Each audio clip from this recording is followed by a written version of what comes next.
introduce today Mr. Tomas Cheesman. He's from University of Suonsi. And he'll present some of his projects tonight. And Boris Guide and our other friend will respond to his, share his ideas and understanding of the whole idea behind projects of Mr. Tomas Cheesman. Okay.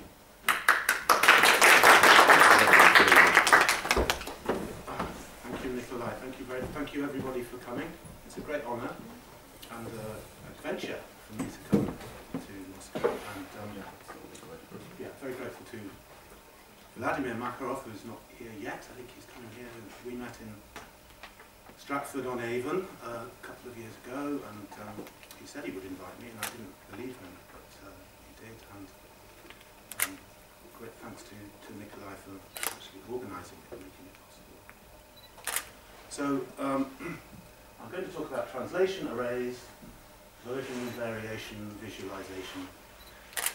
This is a report on work I've been doing for a number of years now with computer programmers to develop new ways of exploring multiple comparable texts. They could be anything, but we're looking in particular ourselves at translations of Shakespeare. My discipline is, my field is German studies. I'm English, and I study German literature. And a few years ago, I got interested in German translations of Shakespeare because a living writer who I'm very interested in, a guy called Feridun Zaimodu, who was born in Turkey and is now one of Germany's most successful literary authors, he produced a new version of Othello, an adaptation, partly a translation, partly invented material, extremely interesting and very, very successful in the theatre. And I did some work on his interpretation of Othello. And then I started to think about how that translation is different from other German translations. There are, I believe in Russian, there are maybe 200 different translations of, for example, Hamlet. Probably not quite so many different translations of Othello. In Germany it's similar. There are probably 150 or more translations of Hamlet. On translation of Othello, not quite so many. I've collected about 50. And so I started thinking about ways in which, because reading so many texts is really impossible. It's very boring and very hard to remember what are the characteristics of each one and so forth. So I started working with computer programmers to try and find ways of exploring electronic texts using algorithms, using digital methods. And I must always thank, in these presentations, my key collaborators, named on the slide. So Kevin Flanagan was doing a PhD at the time in Suonsi on computer-aided translation technology. He's a software programmer and a translator, so he was the perfect person to help develop this project.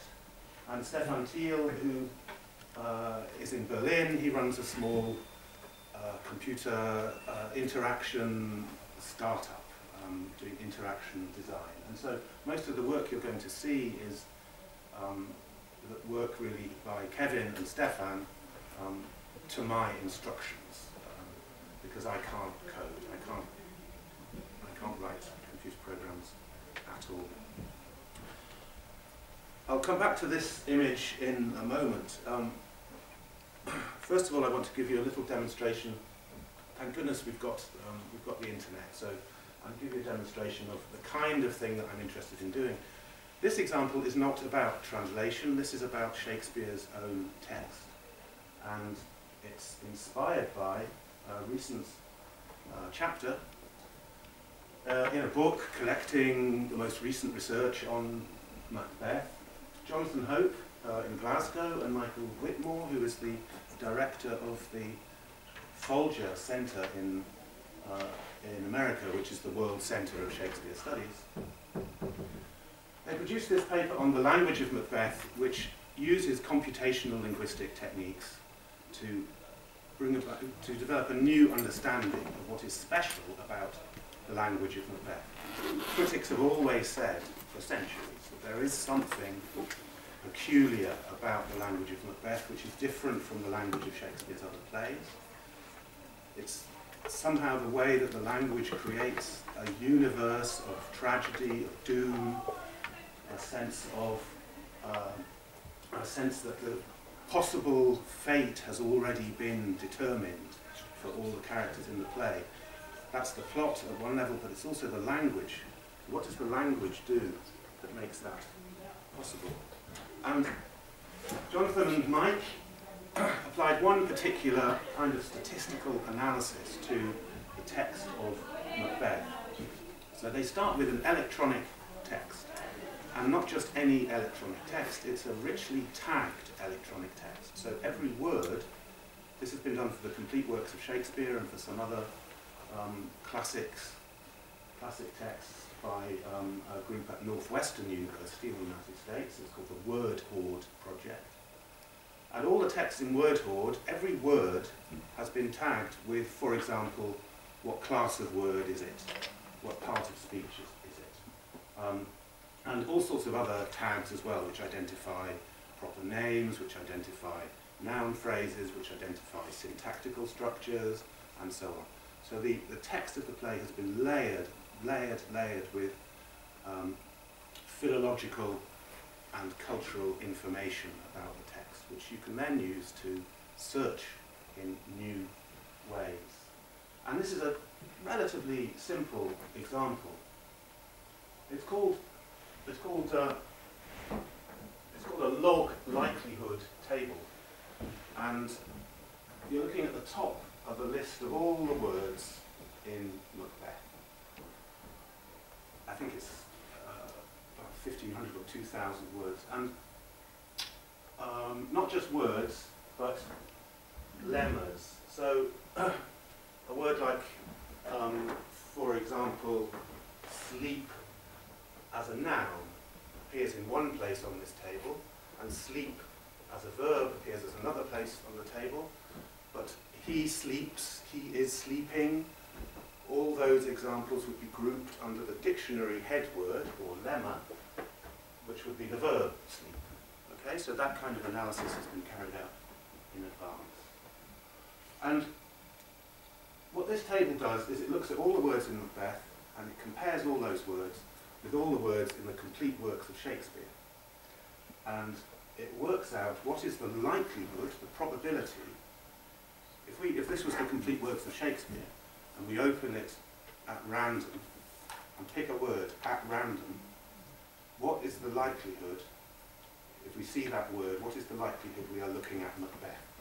So right at the top is the word Thane. Do you all know the English text of Macbeth? The Thane of Cawdor is a Scottish title for a lord, and it appears in the reference count. This is the count in the complete works of Shakespeare. Thane appears 30 times. In the analysis count in Macbeth, it also appears 30 times. This is a word that Shakespeare uses a lot in Macbeth and never in any other plays. And as we work our way down the table, Thane has the highest log likelihood that it identifies the play as Macbeth. Then comes hail, knock, cauldron. If you know the play, you will recognise these as much repeated words. Then comes our, the possessive pronoun our, because royalty features a lot, and royalty always refers to ourselves, not myself. She is very much less common. This is the minus mark here. It's very different. Its distribution is very different. It's negatively different. So in the other plays of Shakespeare, she occurs more often than in Macbeth. But the word that Whitmore and Hope focus on in their analysis is the article, the definite article, the. The occurs on a log likelihood ratio 41 times more often in Macbeth than in other plays. And this might seem, you might think it seems like a trivial finding, but actually it's very, very interesting. And in their paper they write in a very interesting way about how the use of the word the frequently contributes to creating a certain kind of poetic atmosphere, a certain universe of doom, of fate. Everything is already definite. A definite article signals that. So they did that work as a paper, and I got my friend, my collaborator in Berlin, to put that table together with a text of Macbeth on a website. And this is the website. And this is why I wanted the internet to work. So I'll show you how this works. So what we have here is the complete text of Macbeth. And we can scroll, we can move it around, we can look at it at different resolutions. It's a little bit slow, this. If we go further out, we can zoom in and out. I'm trying to zoom in out. Come on. Damn computers, they never do anything.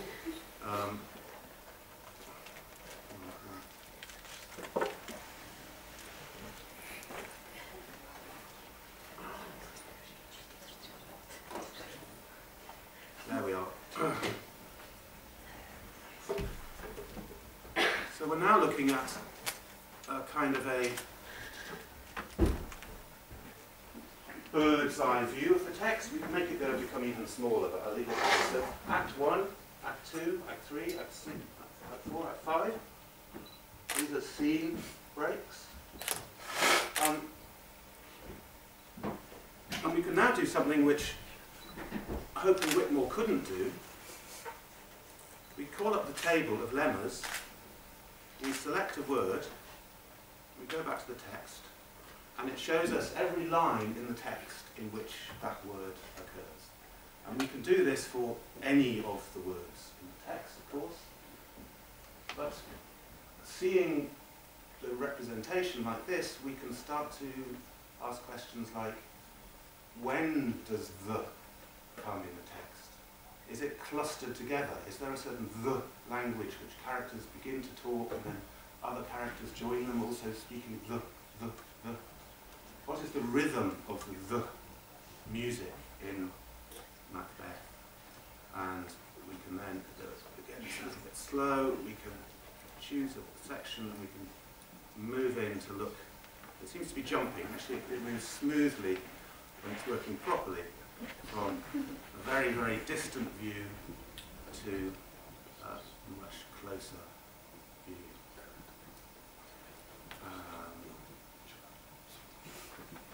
Okay, I'll go back to my slides. You get the idea.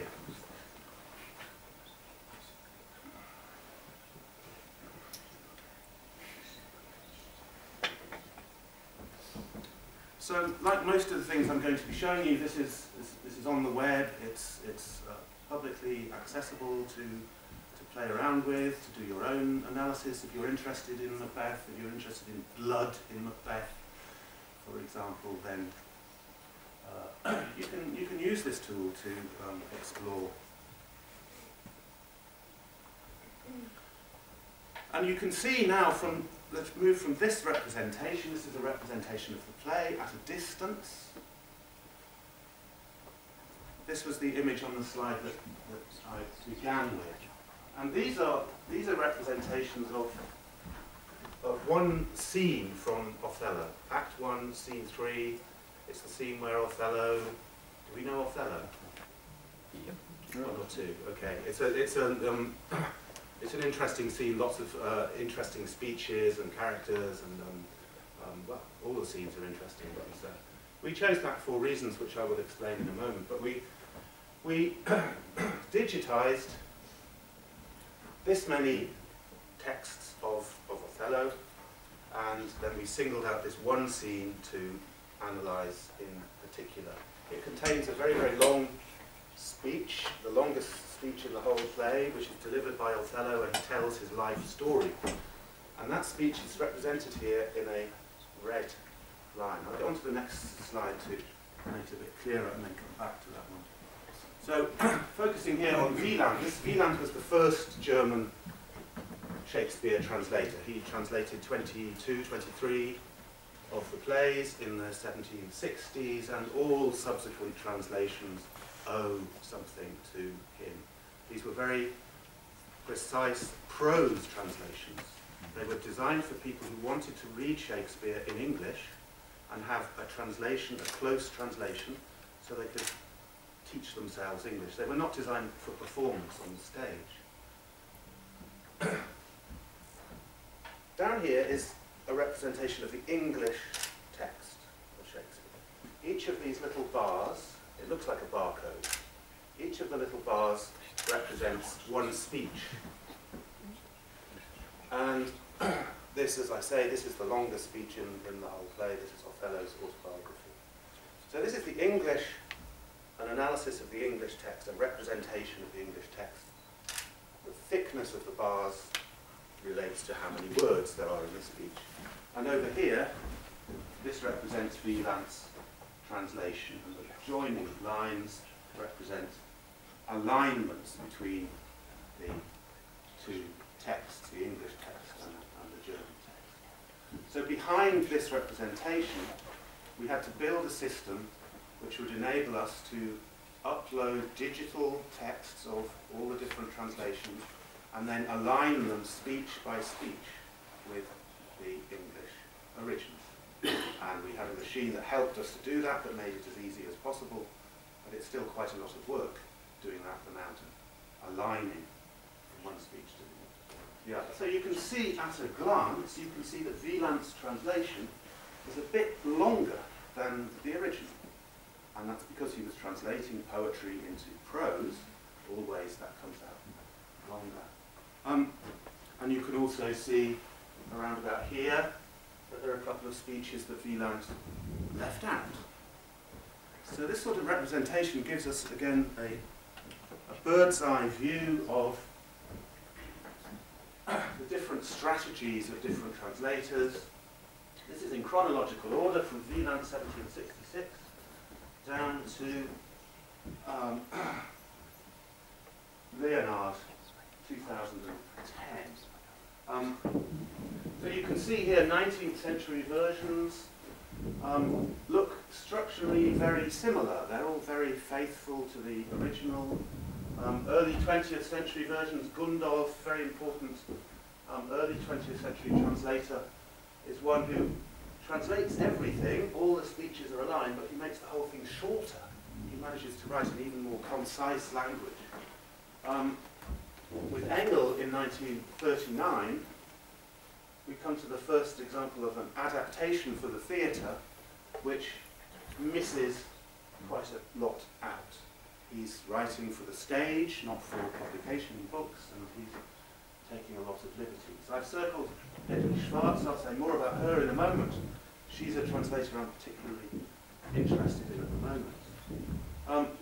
Moving on down through, Broder is also a lot shorter. This is a bit of a cheat. This is a translation into German of the Italian language libretto for Verdi's opera. And you can see how Boito, the librettist, has just chosen little bits and has rearranged them, and most of his text is not aligned. Most of it is original text. It's not derived from Shakespeare. And then we come down to the 21st century. That's these ones down here. 21st century versions. Zaimoglu, the Turkish-German writer I was first interested in, and others are often extreme adaptations. Throw out most of Shakespeare, and they just keep a little, and sometimes they add at the same time. So this is one kind of possible output from digital analysis. It gives us a structural overview of the texts. Hedwig Schwarz, I'm particularly interested in. She was translating Shakespeare under the Third Reich, under Hitler's regime. Before that, in the 1920s, she was a social democrat activist, and these are illustrations from one of her works, a propaganda play written for children of the workers' movement, the socialist workers' movement, SRJ, fighting against the Nazis. So in 1933, when the Nazis came to power, that career ended for her. Her husband was also a writer and journalist, and he just switched. He started working for the Nazis. She refused to do that, and instead, she quite perversely started translating Shakespeare. The Nazis did not want new translations of Shakespeare. They were very public about that.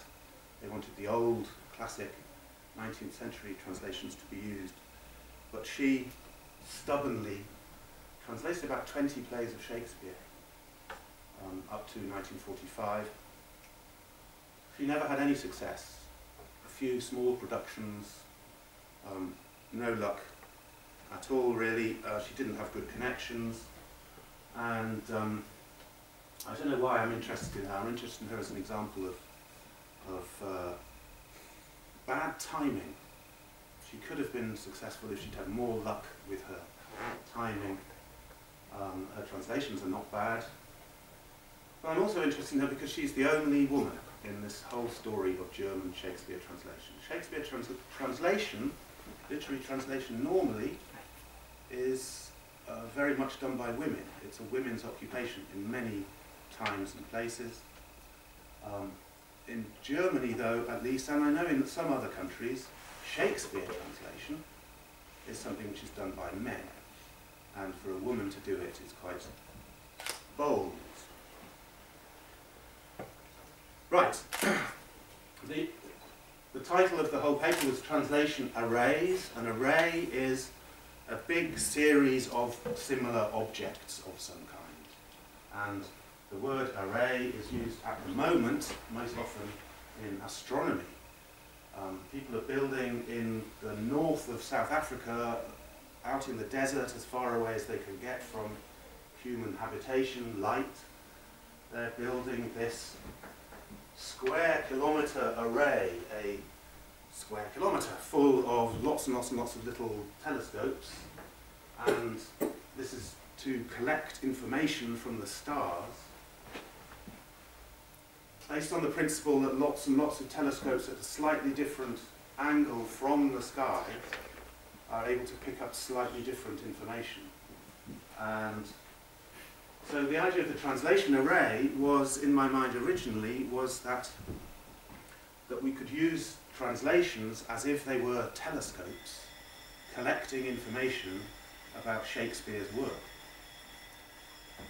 I'm not sure if I still believe that that's possible. So the kind of prehistory of the project is that in 2010 I created a crowdsourcing website where I am still collecting. I'm very eager for new contributions. It's called delightedbeauty.org. I'm looking for translations of these two lines from Othello. If virtue no delighted beauty lack, your son-in-law is far more fair than black, which is, they're very, I won't go into the details of it, they're very controversial lines in English, in the interpretation of Othello. They're very, very difficult to translate because almost every word is a pun. Virtue has at least 3 meanings in here. Delighted doesn't make sense. Nobody understands why that word is being used. Son-in-law, law is a very significant word. Far more, fair, more is a pun as well, and fair and black, of course, have lots of different possible interpretations and meanings. So fair can be translated as pale white skin colour. It can be translated as beautiful. It can be translated as morally good. It can be translated as just. And black is the opposite of all those meanings. It can refer to skin colour, it can refer to moral state, it can refer to ugliness, and so on. So far, you can see the list down here. I've got from Albanian to Ukrainian translations, different numbers, just sent in by volunteers. And you're looking at the Bulgarian page as it happens. That's really just a collection of texts, different texts which raise questions about what can be translated, how can it be translated, why do translations differ. With the collection of digitized texts that we produced, we then started to look at different ways of representing them, and this is a representation with a, again, this is online, but I won't try and actually open up the site. It's a map of Europe, mainly German-speaking Europe, but it goes across here to London. This, and at the top, it's got a timeline slider from 1766 to goes all the way to 2010, and as you slide it, these different translations from different times pop up into visibility, and if you click on them, you can get some information about each one. So that's one way of representing a history of translations. And we can see, for instance, these London translations from 1940s done by exiles from the Nazis living in Britain.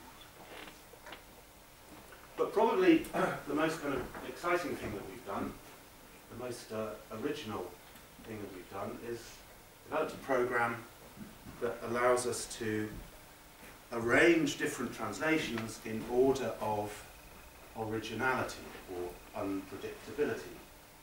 And this is what we call the Eddie and Viv view, and I'll try and explain it first on the slide, and then I'll try and get the internet to work to show you how it works in operation. Excuse me.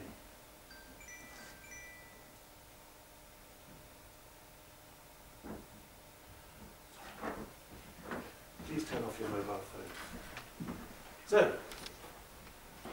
So this is an interface at the delightedbeauty.org/VVV version variation visualization website. And on the left-hand side of the screen, you have the text in English of Othello, or Othello Act 1, Scene 3.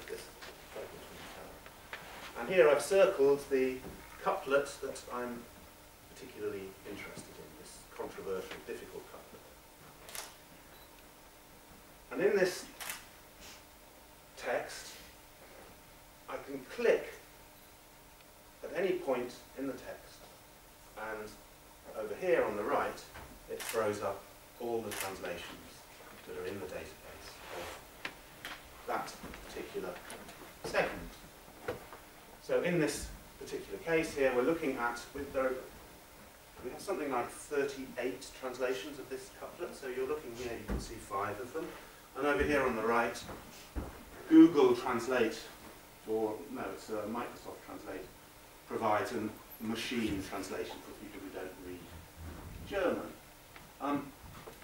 So at the top here we've got Schwarz's translation, which is a very, very interesting translation because she translates son-in-law as your daughter. She's the only woman who's translated these lines, and she's the only person who's come up with that idea, to change son-in-law to daughter. And she also translates black in a very, very interesting way. She translates it as an adverb, which means inauspicious, bringing doom. Great translation. We can arrange all these translations in different ways. We can arrange them by their date, we can arrange them by the name of the translator, we can arrange them by their length, but the original thing is arranging them by Eddie. Eddie is an algorithm. I've got a brother called Eddie, so I named the algorithm after my brother. And Eddie, the algorithm, looks at each of these translations, looks at the words which are used, and compares which words are used in every translation. Mathematically, it's a very, very highly complex operation. But you can imagine it like this. Eddie works out what is the average translation, and then Eddie calculates how distant is each translation from the average. And that means that Eddie can arrange them so that right at the top of the sequence we get uninteresting translations. We get translations which are like other translations. Translations which are using the same words that lots of translations do. And as we read all the way down to the bottom, we get more and more unusual translations, which are using words that other translations don't use. Okay, so that's interesting for as a new way of reading lots of different translations, to order them in a new way. But that also means we can do something else, and this is where the algorithm viv comes into play. So for each of these translations over here, we have a number which defines how different they are from other translations. If we add all those numbers up together and divide them by the number of translations, the average, that tells us how much variation there is in all the translations of this segment compared to other segments. And so over here on the English text, this colour changes, where a phrase like, I define this as a segment, cum Desdemona. All the translations of cum Desdemona are very, very similar. And so this is in a pale colour. But where the translations are very different, they're in a darker colour. So we can read the text of Shakespeare and see which bits translators have disagreed about, have translated in a different way. So that's the Eddie and Viv, which I can see if I can get it going on the actual website. Okay, I'm in here. Sign in. Anybody can do this. Anybody can sign in as a guest. The password is already provided. If you want to do real work with this site, then you have to contact me and the programmers, and we set you up with an account, and you can start creating. So we have a number of people who've been trying to use this site, some of whom I know, and others I have no idea who they are. So somebody is working on an Anna Akhmatova poem. One of my students, a PhD student in Israel, in fact, is working on Bible quotes in the Haggadah, which is the Jewish Passover text. And there are various other projects going on in here. And this is my own project, Othello in German. And I click on that. That's the corpus, the list of text that we've got in there. If I click on E and V, Eddie and Viv, and cross my fingers, and yeah, it seems to be working. So if I take a relatively straightforward example, here is the man, this Moor. This is the father of the heroine of the play, who doesn't like the fact that his daughter has secretly married a black man. So in this scene, this big confrontation between them, and the translations over here on the right, you don't need to know much German if you know a bit of English. Hier ist der Mann der Moor. Hier ist der Mann der Moor. Hier ist der Mann der Moor. Hier ist der Mann der Moor. This is the most uninteresting translation. Yeah, it's the most standard translation, the one that is repeated by lots and lots of translators. If we scroll down, we see a lot more of those. Then we start to see little changes. Here's the man dieser Moor. Here is the man this, rather than the Moor. Not very significant. We begin to see here steht, here stands. Also not very significant. Quite a lot of those. We will notice at a certain point substitution of a different term for more. Here you've got nigger. And here it is again. It's not quite so offensive in German as it is in English, but still. Hier steht der Mann der Schwarze, the black man, and so on, until we get to the most unusual translation. I don't know if you can see right at the bottom of the page. The machine identifies this as the most unusual translation, and it says, there stands the man, the black devil. So it's a good example of a translation which, in its context, as a translation for the theatre, is probably justifiable. It's explaining, expanding the meaning, the implied meaning of the text. It's expressing the attitude of the speaker very clearly. But it's also highly original and possibly contestable translation. I've got that for you. There we are.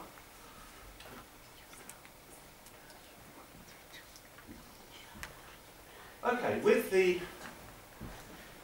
Eddy and Viv analysis, it's possible to extract from the text information about which bits of the play are more differently translated across all the versions.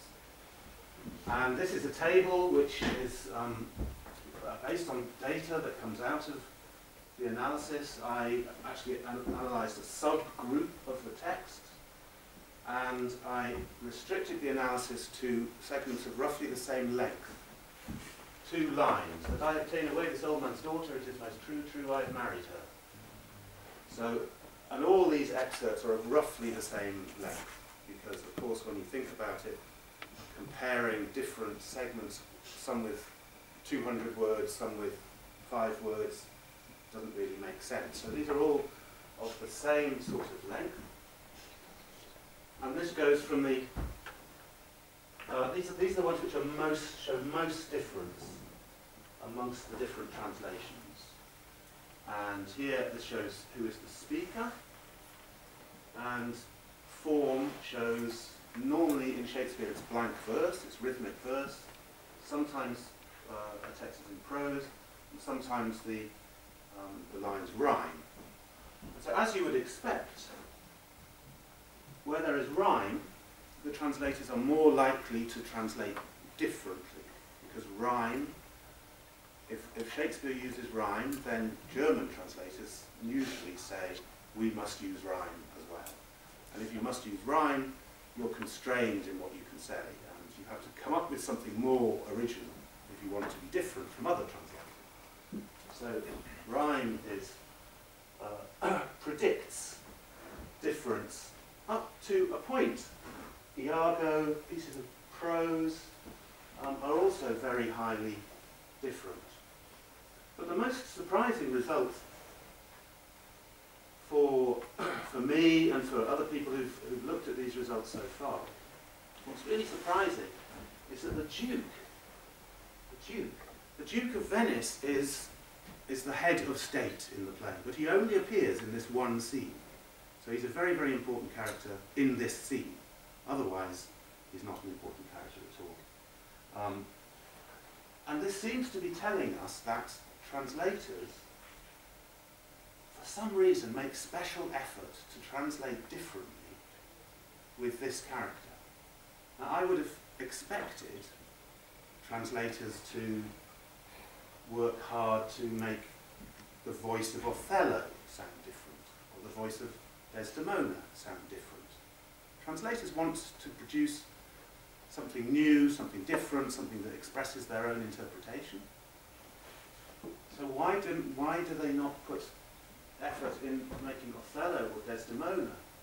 Desdemona is all over here. Othello is actually more near the top, where there is less variation. So by producing a kind of analysis that raises a lot of, I think, interesting questions, not so much about Shakespeare's text, but more about how translators work, how translators behave.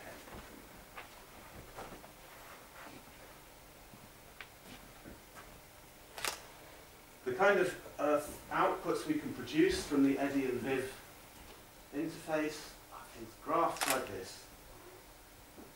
So here I've asked it to show me how does the different Eddy values in Hedwig Schwarz's translation compare with a number of other translations from around her time or that she would have known.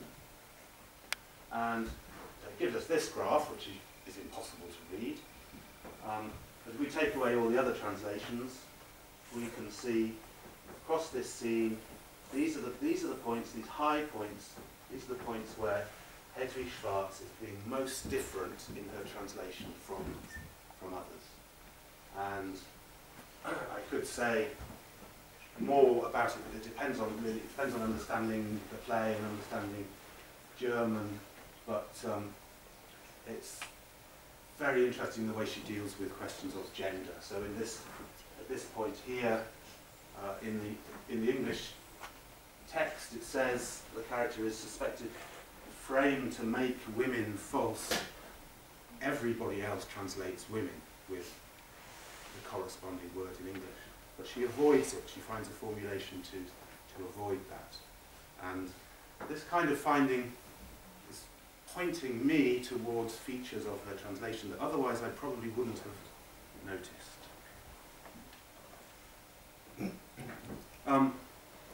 From the same graph, we can zoom in on particular local passages and compare multiple different translations. So we can actually read multiple translations in parallel on this graph. Turning now to a completely different kind of analysis, this was produced by my colleague Jan Rybicki in Krakow. Again, we're zooming out now, we're looking at a bird's eye view. This is called stylometry. Does anybody come across stylometry? Stylometric methods are used to identify authors. When the authorship of a text is not known, if you have samples of that author's writing and of some other authors to compare with, stylometrists count the insignificant words. The words that appear very often, but which don't carry very much meaning. So words in English like the, it, of, or, and, the pronouns, the conjunctions, and so on.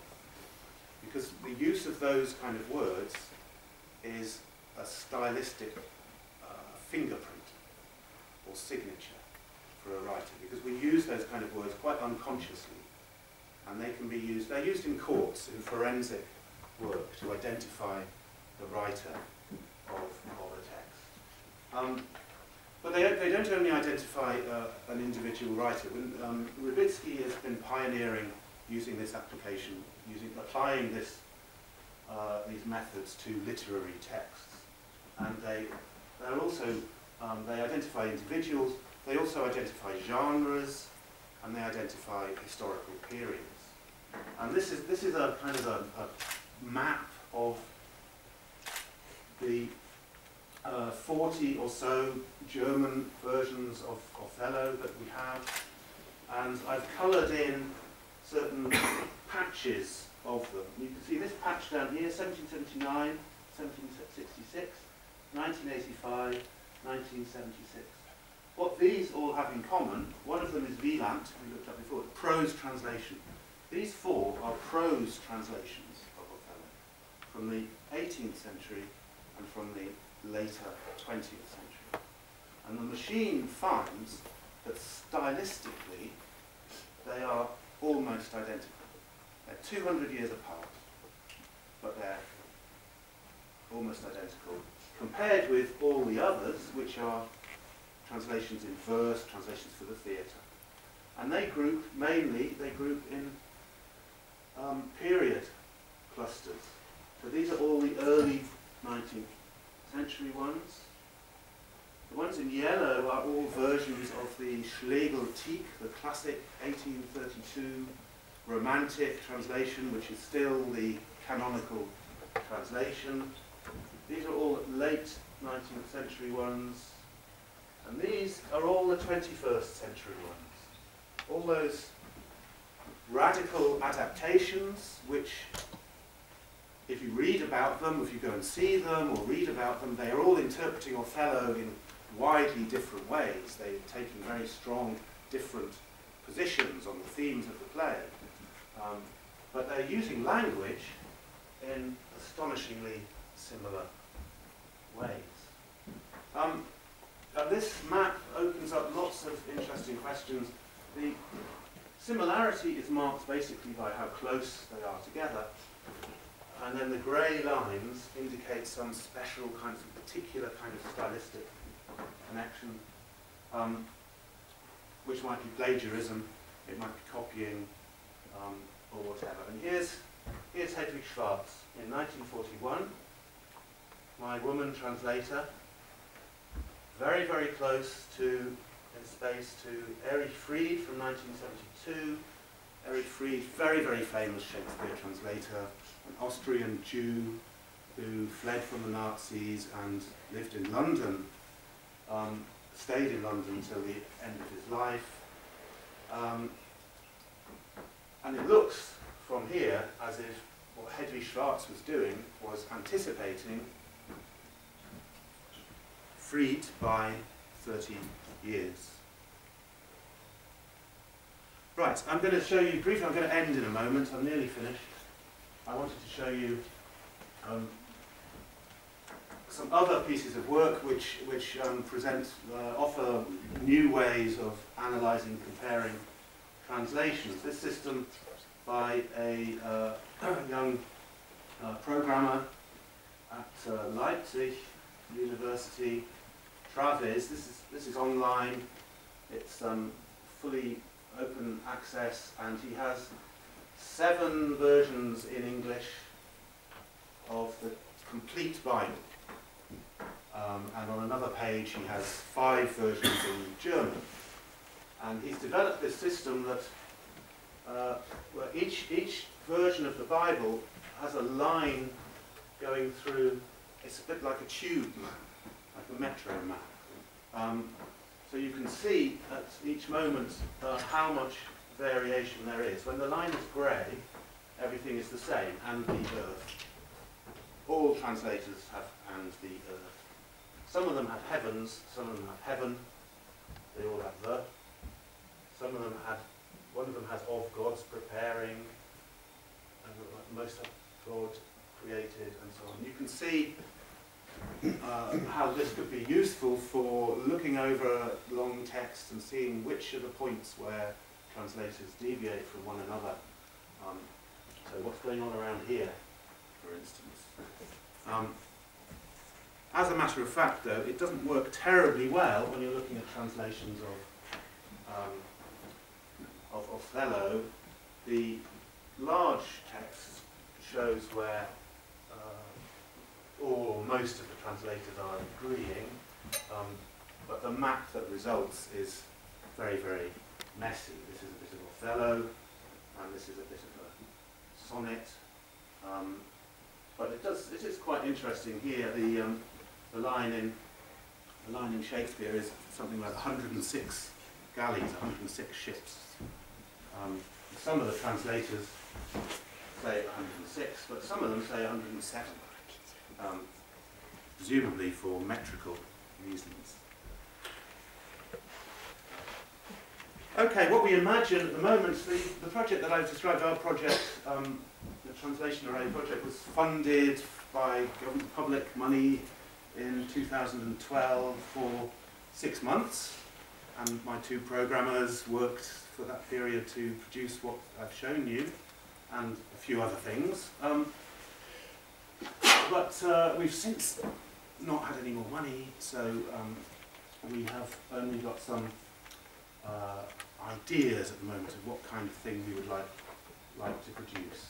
So I think it would be interesting to produce something that looks like this. This is similar to images that you've seen, but these would be old translations coming down, and then colouring being used to identify certain kinds of features. So we'd have drop-down menus if you're interested in metaphors, if you're interested in rhetorical figures, if you're interested in the use of enjambment or rhyme or different metrical effects, all of that could in theory be found through menus and enable us to compare and see how translation develops over time. And that's all I've got for you now.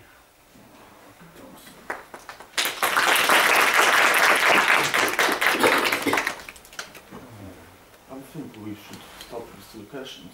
First, we'll let Boris to share his ideas about the project. So, Boris, do you say a few words? Yes. Okay.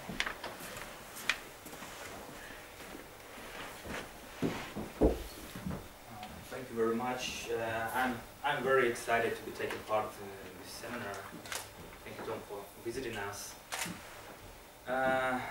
In the beginning, I would like to say a few words about our firstborn digital project, information and research database, Russian Shakespeare. Actually, it was launched in 2007, so nowadays it seems a little bit outdated, but I hope we manage to do something in the future. Well, one of the main aims of its development was to publish Russian translations and adaptations of Shakespearean canon, as well as the Shakespearean Tabia online. In the intervening years, we have managed to present the main corpus of Russian classical translations and some works that are courtesy of a bunch of contemporary translators. At the moment, the database contains approximately 120 Russian translations, both full and partial. So in the nearest future, we're going to start searching for the missing translations, whether in public domain. So I guess it's time to try to discuss possible ways for the development of this resource. One of the promising trends could be developing and launching digital tools for comparative thesaurus analysis of Russian translations of Shakespeare on the internet. I hope that for the first time ever, translations of Shakespeare plays, poems and sonnets in Russian will be available in a visualized environment where one can compare translators' thesauri with the originals in English and which are. As far as I know, up to present time, nobody has tried to conduct a comprehensive study of textual history of translations of Shakespeare's works into the Russian language. Only some publications on the history of Russian translations of Shakespeare, sonnets and selected poems, Hamlet, Othello, Romeo and Juliet, can be found. Many of them have already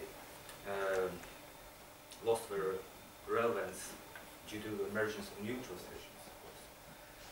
So it seems that the development of such digital tools for comparative analysis will help to greatly simplify the process of textual work on translations and facilitate the publication of new articles, monographs, dissertations, and so on. And I think that its application may improve the quality and depth of research as well. In our words, the objective of a new stage of our project is the fullest possible and comprehensive collection of Russian translations of William Shakespeare's works with an opportunity to for comparative analysis with the English originals and different translations with each other.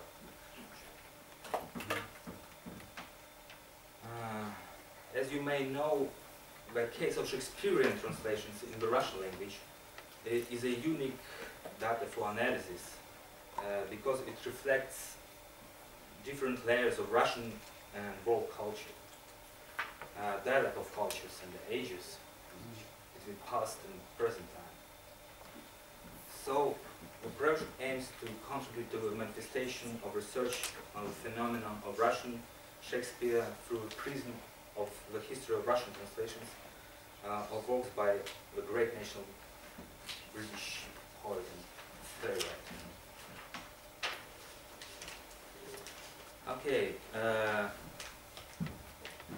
due to current economic crunch and the principle of common sense, I guess it would be inappropriate to develop a code, such a digital tools from scratch.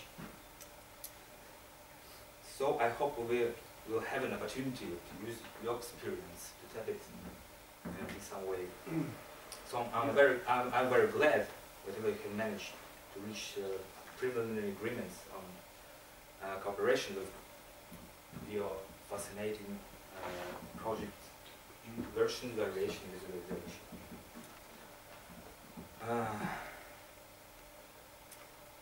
But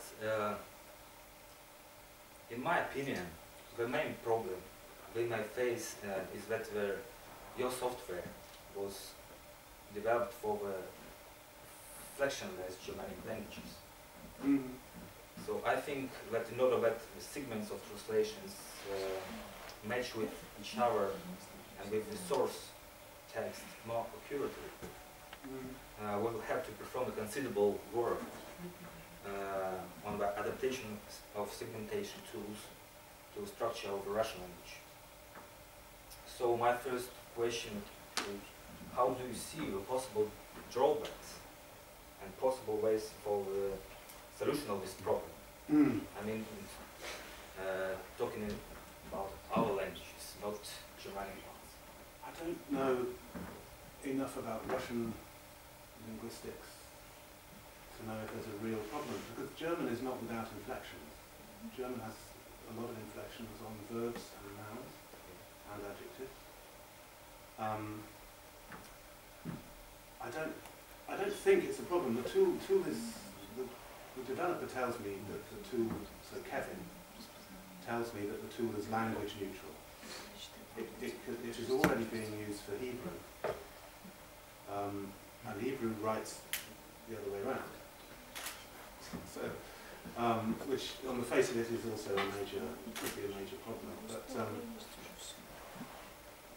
I mean, with the work that I showed you in our project, we don't perform any kind of linguistic analysis. So words are just strings of characters, and in the analysis that we do, sleep, sleeping, sleeps are different spellings. So there is no lemmatization or any other kind of. Probably our results might be better if we did apply that kind of. But that's a matter for further development and experimentation in every language. So you might want there are different schools of thought for different kinds of analysis purposes. Sometimes you need to find a way, or if you have different inflections, you need to find the root or the lemma for all the different instances of that. But for other purposes, it's okay to leave the text exactly as it is and the machine just looks at screens. It depends what you're trying to do. But again, that's another thing that you wouldn't want to invent a lemmatizer yourself. Then there needs to be, is there? For English there is a lemmatizer which you can, well there are several, which are public domain, open. You put a text in and it tells you what are the lemmas, the dictionary headwords for your text. Does that exist for Russian? Yeah, we should find out.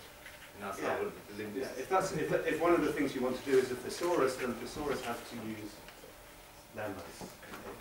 Yeah, it must use the headwords. So that would be an essential thing.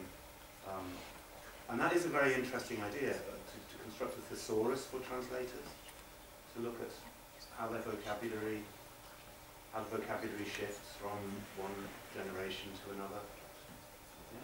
Yeah. That's a good idea. And my second question is a big problem. Is it possible to add, like, as far as I understand, and maybe I'm wrong, you use just one source text, one issue, The base text. the base text. We call it the base text, Okay. not the source text, because it's not the source for any of the translations. It's just a reference text. Okay. But is it possible to add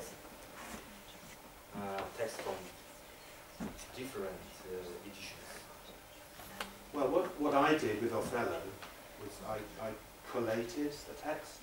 I found there's an electronic text, a standard one, which is used in all of these projects. Though now there's a new one, there's the Folger, the Shakespeare text, which is newer. I was using the Globe, I can't remember what it's called, the Moby Shakespeare. I took that and then I compared it with a recent edited version, the latest Oxford version by Neil. And I collated, I made my own version. So if I found bits missing, what I created was an inclusive base text, because I wanted to be sure that as much as possible could be aligned. So really what you have to do, I think, is what we would have to do, is to create a new edition of Shakespeare on new principles to maximize the success of alignment, which is a big undertaking. It took me a while to do that with just one scene from Othello. That's one of the reasons why we have more in there, because that's a big. I'm not even a specialist to be able to do that properly. I mean, in theory, you can have as many English texts of Shakespeare as you like, as you can get hold of. So it's possible. That's not a problem. But the logical problem is that you have to align your translations with something, and with the same thing. Otherwise, you can't compare alignment.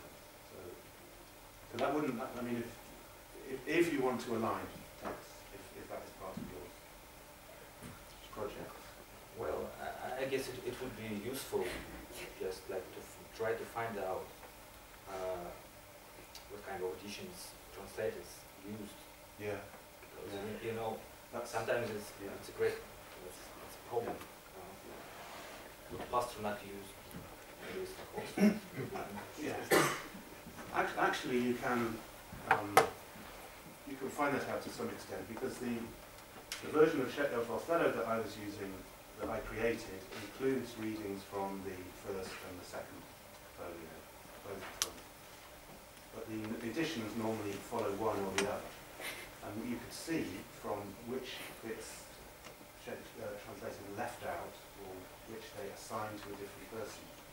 I could tell from that which kind of edition they were following, but not exactly which edition. Yeah, thank you. Well, to try to sum it up, so we're facing a big task. So I would like to believe that if we manage to update this section of Russian Shakespeare with your help, this will demonstrate many opportunities to develop a really project. And so I hope that in the future more and more people from all corners of the world will contribute to the project. And I hope, of course, if we manage to do it with Russian Shakespeare, we can send all metadata to your project, our contribution. Great idea. We need to collaborate. I would just add, I think, that from what I've heard, the Russian digital Shakespeare collection, translation collection, is exemplary. It's really big, it's really rich, it's really diverse, but it's not the only one. The Czechs have a very good Shakespeare collection. In Spain, there's a big project been going for some years on Shakespeare translation. quite small so far, but they have collected. And the way I see it, if we want to get money to do a big project, this is big if it's just Russian, but I don't know what the funding situation is in Russia, but from my point of view, it seems to me our best chance of getting funding is an international, a multinational project, where we're all working on the same thing in different countries. In the 4 countries that, well, the 3 countries that I mentioned, and maybe there are more candidates as well. But then it's an even bigger project, but the chances of getting funding for it are increased, I think, if it's multinational. Thank you. Any questions?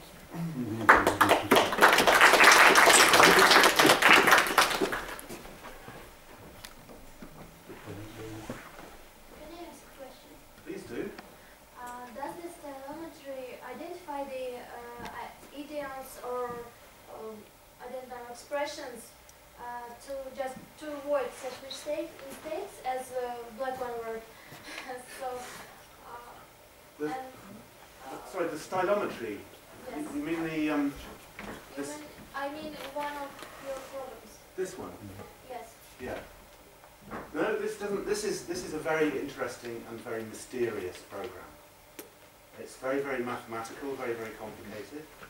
Just What? algorithm. It's an algorithm, and you take a big chunk, like 8,000 words of a text. You must use a big piece of text, and then it counts what are the most frequent words in that text, just individual words, and it creates a table, a list of the most frequent words, and then it compares all those tables, and it compares the top 50, the top 200, it compares only pronouns, it takes out proper names that it doesn't find in the reference.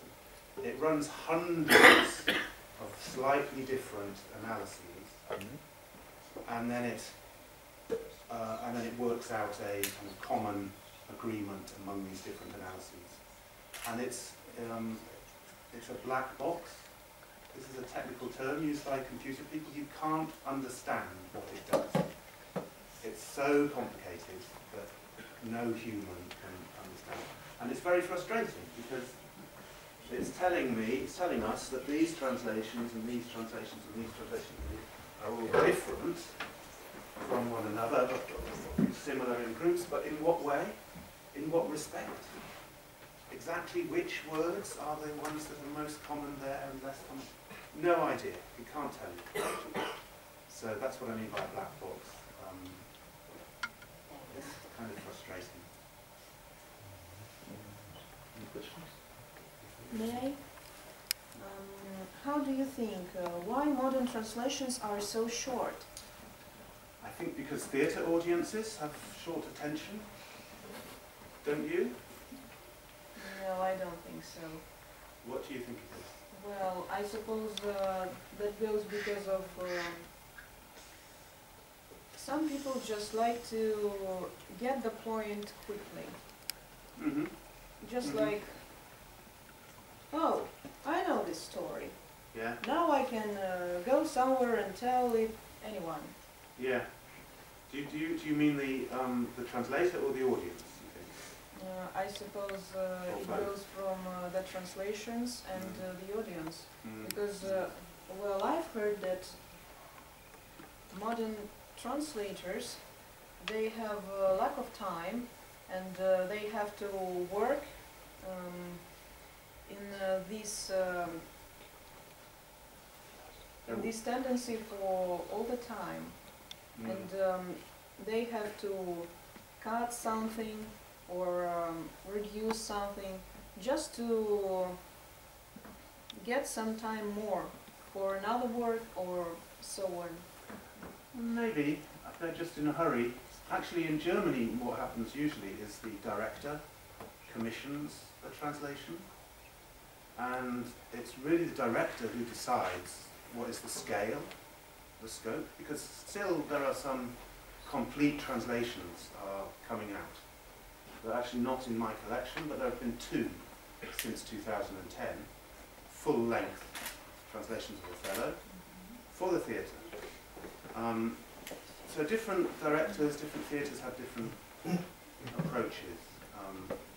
Some want a kind of fast-paced entertainment, just the main points, as you say, and but others are still wanting a kind of the complete Shakespeare effect.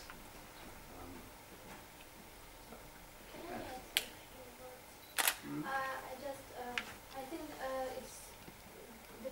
also depends on that some languages is changing, are changing, and if some words are just excluded from the language, and it's a question of interpretation, how to express the story or and so on. So I think it's just one the context that depends on. That's right. That is one of the factors, one of the reasons why we keep having new translations, is because the translations from 10 years ago sound very old-fashioned already, even in a language like German, which is not changing that fast. Translation, it's a weird thing. Translations age much more than original texts do. And maybe people accept that Shakespeare's language is hard. I personally can't understand Shakespeare. Or I can understand, in the theatre, I can understand maybe 75% of Shakespeare. But we accept that because it's Shakespeare, it's holy Shakespeare. Can I add something? I saw the book in the store. There was like Shakespeare, the original text, and on the opposite page there was a modern translation of Shakespeare. Oh, yeah. So that kind of makes sense. And also about languages, that German, it depends also on the language too, because German is very long and complicated language itself, with a very long words. Yeah, it is. Yeah, you can write German like that, but you can also write German with quite short words, and so that's a stylistic question. But it's interesting, you mentioned they're called cribs, I think, these modern English versions of Shakespeare, and that's what most students of Shakespeare in America actually read. Yes, they saw it in America. and in Britain too. But I won't try and show you it, but I tell you, I'm collecting translations of these two lines, and in the whole, I've got about 250 different translations, and there's only one of those translations which is wrong, which is completely wrong, and that is a translation into English, translation into modern English, because the first phrase has a double negative in it. No delighted beauty lack. Lack is a negative verb, no lack, and that is translated as a simple negative. In an English version of the play, I think I find that very funny. The worst translation in the world.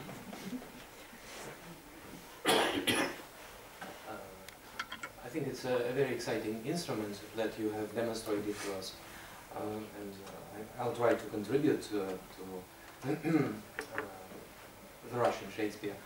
But what about the beginning of your demonstration, when you talked about frequency of words in Macbeth? Yeah. You paid equal attention to notional words and to grammar words. Yeah. But to my mind, words like saying yield us much more information about the play than the definite article. Well, that's. I can only suggest that you read the article by Hope and Whitmore, who argue much better than I can that it is worth paying attention to this kind of feature. They wouldn't say, let's look at the word the in every play or every text or whatever. But when the computer shows you this extraordinary discrepancy, that the is so much commoner, then you have to ask, well, what it is. We can assume, we know Shakespeare was a pretty clever guy. Probably he knew what he was doing. That's the kind of thing, I think Shakespeare was operating at a level where he would know. the play opens with when the battle's lost and when the hurly-burly's done. Where shall we meet upon the heath? The is being hammered in. When you start to notice it, it becomes a feature of the poetry, and a strong feature. A word like feign, okay, that's just local colour, isn't it? That's to say we're in Scotland, and it's maybe. I think this kind of analysis is going to throw up lots more interesting results, because we're only beginning to take that kind of approach, and I think we should be open to the kind of discoveries that we might make. Thank you. Any more questions?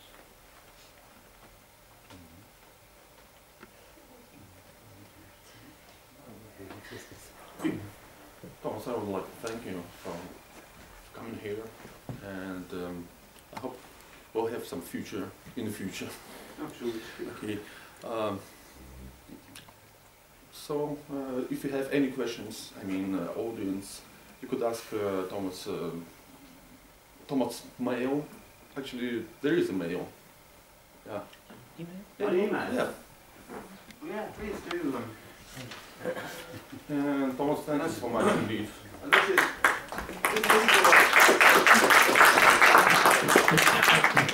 this is all you need to note there on this website for all the other links that I've shown you. Thank you for having me. Thank you. Thank you.